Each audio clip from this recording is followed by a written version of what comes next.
வணக்கம். அவ்வை சொன்ன மொழியாம் நிகழ்ச்சியில் இன்றைக்கு நம்ம ஆத்திசூடியில் 35வது வாசகம் பார்க்குறோம். இது சற்றே எளிமையான ஒரு வாசகம் தான்.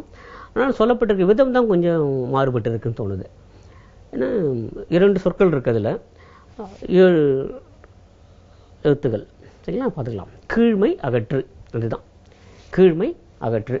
கீழ்மைங்கிற 3 எழுத்து, அகற்றுங்க 4 எழுத்து, மொத்தம் 7 எழுத்துக்கள். இப்போது இந்த கீழ்மை அகற்று அப்படிங்கிறதுல நமக்கு ஏற்கனவே பார்த்துருக்கோம். கீழ்மைங்கிறது ஒன்றும் புதிய விஷயம்லாம் இல்லை, ஏற்கனவே பல ஒன்று பார்த்துருக்கோம்.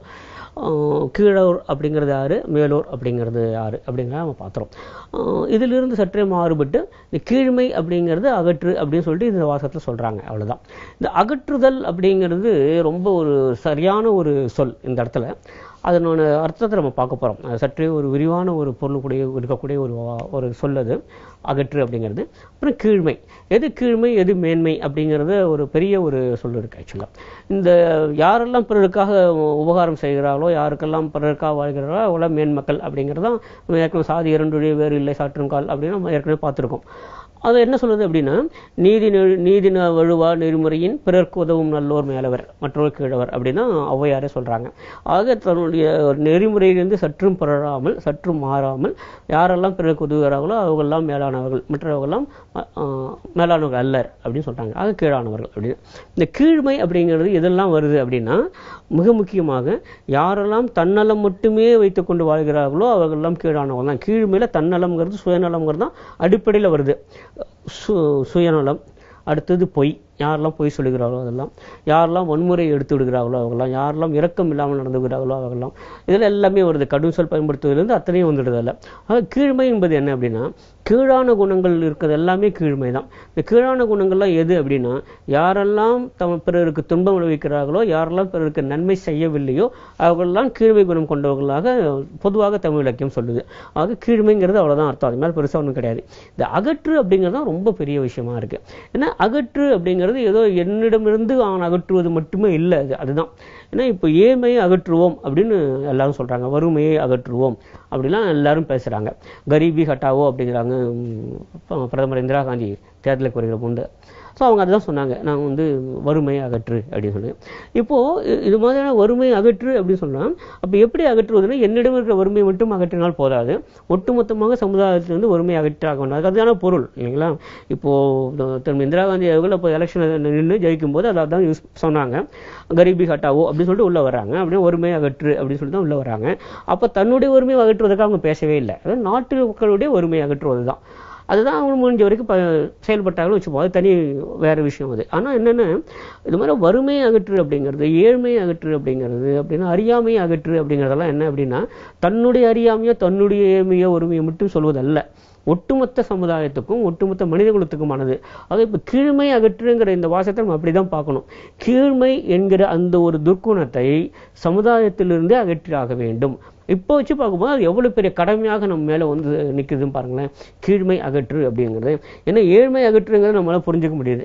எல்லாருக்கும் ஏதோ விதத்தில் பண உதவி செய்து விட்டால் போதும், அவங்களுக்கு பணம் ஒதுக்கின வழி ஏற்படுத்தி விட்டால் போதும், நிச்சயமாக ஏழ்மை அகன்று விடும். அதே மாதிரி அறியாமை அகற்று அப்படின்னா எல்லாருக்கும் கல்வி அறிவை தந்து விட்டால் போதும், அறியாமை அகன்றுவிடும். அது கூட ஒரு பெரிய விஷயம் இல்லை. ஆனால் கீழ்மை அகற்றுவதுங்கிறது எப்படி, ஒரு கீழான குணம் என்பது எப்படி அகலும், அது மிகப்பெரிய கேள்விக்குறியாக இருக்கிறது. ஏன்னா மனித குணத்தில் பொறுத்த வரைக்கும் அந்த கீழான குணங்கள்ங்கிறது பல சமயங்களில் மனிதன் ஒட்டி பிறந்த மாதிரியே வந்துருச்சு. பல சமயங்களில் எப்படி நாயின் குணம் நாயை விட்டு போகாதோ, எப்படி ஒரு முதலையின் குணம் முதலையை விட்டு போகாதோ, எப்படி ஒரு குரங்கின் குணம் குரங்கை விட்டு போகாதோ, அதாவது மனிதனுடைய குணம் மனிதனை விட்டு போகுதுங்கிறது ரொம்ப ரொம்ப கஷ்டமான விஷயம். அதில் கீழ்மை என்பது ஒன்று. கீழ்மை என்பது இயல்பாகவே பலருக்கு ஒட்டி கொண்டிருக்கிறது இல்லையா? அது எப்படி அகற்றுவது, அது ஒரு மிகப்பெரிய கேள்விக்குறியாக இருக்கிறது. ஆனால் இந்த கீழ்மை அகற்றுவதுதான் மனித குலத்தின் முன்னால் இருக்கக்கூடிய ஒரு மிகப்பெரிய சவாலாக உலகம் முழுதும் பார்த்துட்டு இருக்காங்க. என்ன, நெல்சன் மண்டேலா தென்னாப்பிரிக்காவுக்கு விடுதலை வாங்கி தர வேண்டும் என்று நினைக்கிற போது ஏதோ ஒரு அரசியல் விடுதலையோ அல்லது ஒரு இன வேற்றுமை களைய வேண்டும் மட்டுமே அல்ல, தன் இனத்தவரிடம் இருக்கக்கூடிய பல்வேறு குணங்களை அவர்கள் மாற்றி அமைக்க வேண்டிய ஒரு கடமை அவருக்கு வருகிற போது அங்கே அநேகமாக முழு வெற்றி அவரால் அவர்களால் பெற முடியாமல் போய்விட்டது. இதே மாதிரி பல இடங்கள் நம்ம பார்க்குறோம். மகாத்மா காந்தி விடுதலை வாங்கி தருவது மட்டுமே ஒரு குறிக்கோளாக இல்லாமல் இன்னும் பல விஷயங்கள் மேலே சொல்லிட்டே போகிறாரு. சாதியிலிருந்து விடுதலை வேண்டும், சமூக வேறுபாடு விடுதலை வேண்டும் அப்படின்னு சொல்லிக்கிற போது அதுலேருந்து மிகப்பெரிய ஒரு விடுதலை அவர்கள் தந்துவிட்டு போக முடியவில்லை. ஒரு சமய விடுதலை வேணும்னு பார்த்தாங்க, எல்லாருக்கும் பொதுவான ஒரு சமுதாயமாக இது இருக்கணும்னு பார்த்தாங்க, அது இருக்க முடியாமல் போயிடுச்சு. அது எல்லாத்தையும் பார்க்கும்போது இந்த கீழ்மை என்பது எங்கே இருந்து வருகிறது என்று சொன்னால் மனிதனுடைய அடிமனத்திலிருந்து வருகிறது. அடிமனத்திலிருந்து வரக்கூடிய இந்த கீழான குணத்தை அகற்றுவது என்பது ஒரு மிகப்பெரிய சவாலான விஷயம் தான் எல்லா தலைவர்களுக்கும் எல்லா அறிஞர்களுக்கும் வந்து இருக்கிறது. ஆனால் இதைத்தான் ஒவ்வொரு மனிதனுக்குமான கடமையாக சிறுவர்களுக்கு எடுத்து சொல்லுகிறது ஆத்திசூடி. இப்போ கீழ்மை அகற்று அப்படிங்கிறது என்ன அப்படின்னா, கீழான குணங்களை உன்னுடைய மனத்திலிருந்து அகற்று என்பதோடு நிறுத்தி கொள்ளாமல் இது ஒட்டுமொத்தமாக சமுதாயத்திலிருந்து வெளியே அகற்ற வேண்டும் அப்படிங்கிறது தான். இந்த அகற்றுதல் அப்படிங்கிறது இருக்கு இல்லையா, அது ரொம்ப ஒரு அருமையான ஒரு சொல். வேற எதுலையுமே இல்லாத தமிழ் மொழிக்கே இருக்கக்கூடிய ஒரு சிறப்பான ஒரு சொற்கள் அதுவும் ஒன்று. இந்த அகற்றுதல் அப்படின்னு என்னென்னு கொஞ்சம் கொஞ்சமாக தள்ளிவிட்டு போகிறது, ஆக்சுவலாக புஷிங் இட் ஆஃப், அதுதான் அகற்றுதல். ஆக அதை தள்ளுவது அப்படிங்கிறது யாரும் ஒரு மனிதனாக தள்ளுவது அல்ல, பல பேரும் சேர்ந்து தள்ளணும். அப்போ தான் தள்ளிக்கிட்டே போக முடியும்.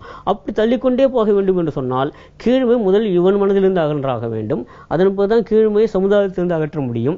எவ்வளோ பல்வேறு பொறுப்புகளையும் கடமைகளையும் கொண்டு வந்து மேலே சுமத்துகிற ஒரு அருமையான வாசகம் இது. ஆனால் மேலோட்டமாக பார்க்கிற போது ஒரு தனி மனிதனுக்கான ஒரு வாசகமாக இருப்பதை ஒரு சமுதாயத்துக்கான வாசகமாக மாற்றுகிற போது தான் அது எந்த அளவுக்கு விஸ்தீர்ணமான ஒரு வாசகங்கிறது நமக்கே தெரியுது. ரொம்ப ரொம்ப ஒரு விதத்தில் மிகவும் கடினமான ஒரு வாசகம் தான். யாரும் அந்த சுலபத்திலே பின்பற்றி விட முடியாது அப்படிங்கிற ஒரு வாசகம் தான்.